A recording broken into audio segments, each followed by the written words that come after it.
Welcome back to the series that we're doing on appropriate individualized education evaluations. We're looking for a child that may be in need of special education related services or a 504 plan.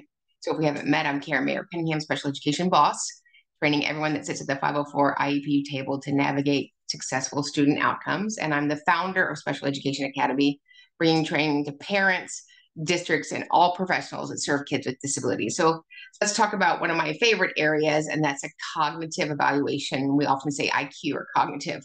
I think probably when I receive packets from parents or school districts, this is one of the areas that's done not so complete. And so it's important that we do a complete evaluation in the area of cognition. And so what is cognition? So cognition is your brain skills. It's the way you're cooked. It's not something that you can change. It's the way that you came into this world. There are other areas that we can increase.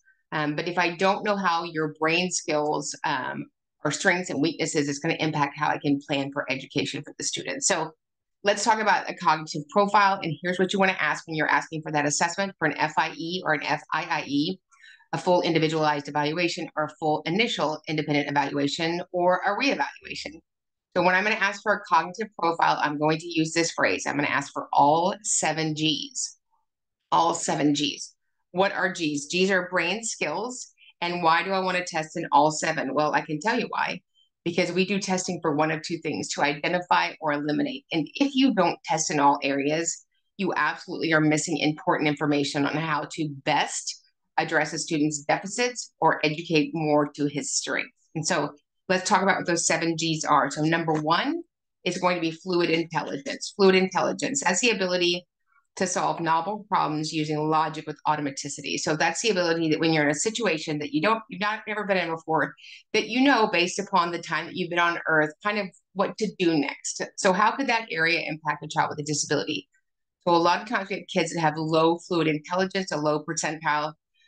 It really shows up in group work when we're asked to, why didn't you do the next thing? Sometimes we ask students, why didn't you just turn it in? Why are you standing here in the middle of that milk? It's that inability, it's not a strength, to know what to do with automaticity next in a situation they've never been in. So I use this example. So let's say you and I are eating lunch and we are at a restaurant and all of a sudden water comes gushing in under the floorboard. We don't just go, well, let's take our salads and move to the patio. No, we would go find somebody who's in charge, bring them back to the situation and make sure it was handled before we moved on. It's just that ability with automaticity to know what to do next, to reason it out. And kids that don't have this really struggle with knowing what to do next. Okay. Next one is GC, and that's our crystallized knowledge. So we have fluid knowledge and we have fluid intelligence and crystallized intelligence.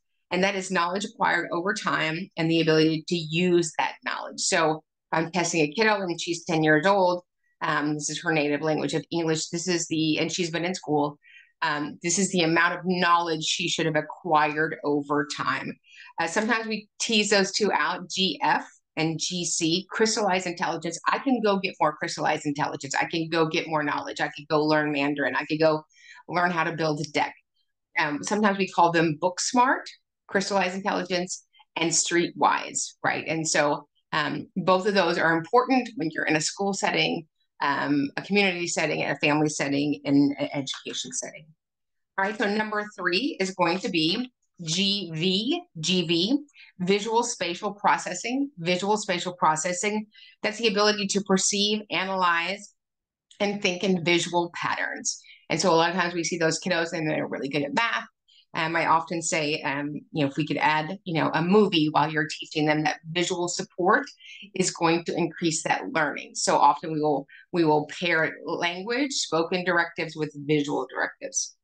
Number 4, GA, the ability to perceive, analyze, and discriminate auditory stimuli. So auditory processing, it's auditory processing. Now, we're just going to park here for just a second. This is something that you could go and have tested by a specialist.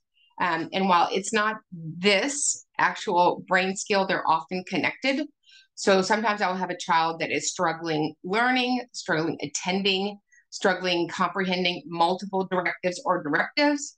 And I will indicate to the parent that I recommend that they go and look into getting an auditory processing disorder evaluation. That's different than auditory processing in the cognitive profile, but it is something that you might look into if your child's struggling. And one of the things that's important when we look at auditory processing in school is that ability to discriminate the sounds, right? If I all of a sudden just started talking like this for the rest of this training, you could probably listen to it. You probably would enjoy it. I know I wouldn't enjoy it, but it wouldn't impact your ability to acquire the knowledge that I'm giving you. So children who have a deficit in auditory processing have an inability to discriminate those sounds. And think about what's happening in an instructional day at school. There is a lot of sound coming from our peers, our friends, stuff in the hall, announcements over the intercom, the teacher, multiple directives giving out a lot of periods of time that can impact students' learning. All right, number 5, GS, processing speed. Processing speed. The speed at which cognitive tasks are performed, particularly when simple or automatic. So I talk really fast. My processing speed is really fast. I sort of describe it. Some people are a crock pot. I'm more like a high skillet. I do things fast. I do things fast. I do things fast. So while that's great for our kiddos that don't do things fast, they process slower. So when I've said, you know, get your notebook out, get out a pencil, and make sure that you have your, you know, your listening ears on, right? Those are multiple steps. And often when we give a child who has low processing speed multiple steps, we as adults get frustrated. Have you ever said to a child or somebody you're teaching, oh my gosh, we go over this every day. Why are you still doing that? We're supposed to be over here. We're supposed to have lined up, because they're still processing that first directive that you gave them, right? Do you have a kiddo? I had one kiddo with low processing speed, and I couldn't say, get the dog's leash, get your soccer cleats, and get your backpack. There's no point in that. He would still be looking for the dog's leash. So it doesn't mean he can't process all 3 steps. But when he was littler, what I would say is go get the dog leash and come back to me. And so once that was completed, then I would give him the next step. So when you give them multiple steps, you're going to feel like sometimes it can feel like it's willful. Sometimes it feels like it's a choice, but they're still processing that first bit of information that you give them. Number 6, DSM, short-term memory. So everything that we take in and any of our senses goes through short-term memory. So short-term memory is the ability to hold information, analyze it, and put it somewhere, and then retrieve it later with automaticity. So for our kids that have short-term memory deficits, we are going to have to repeat ourselves more than we would in a regular instructional day. So if a child has short-term memory and it's in the 10 percentile, that means 90% they didn't get. So you're going to have to increase those iterations, those repetitions, so that they can acquire that knowledge. Then number 7, which is huge, GLR, long-term storage and retrieval. Long-term storage and retrieval. Have you ever forgotten something and come back in the house and said, I'm looking for something? And what do people ask you? Where's the last place you put it? Well, if I knew that, I wouldn't be asking you, right? Long-term storage and retrieval. So what does that mean? The ability to store information and retrieve it later. When we're doing a cognitive profile, long-term storage and retrieval and auditory processing are usually the 2 that are left out. These are imperative that we know if a child's struggling to discriminate sounds, auditory processing, or they're struggling to retrieve information that they stored. Why is that important? Have you ever been with a kiddo and you've taught them and you taught them and you taught them and you taught them, and they got it? We work with mom and dad, we work with the tutors, we did the test, we did all the stuff, they got it, and the next day it's gone. I call it the Etch-a-Sketch. That child might be struggling or have low long-term storage and retrieval. So he did the work. It's sort of like trying to open this drawer, but it's locked. I did the work. It's all in there, but I can't get it open. So these are really important G's to remember.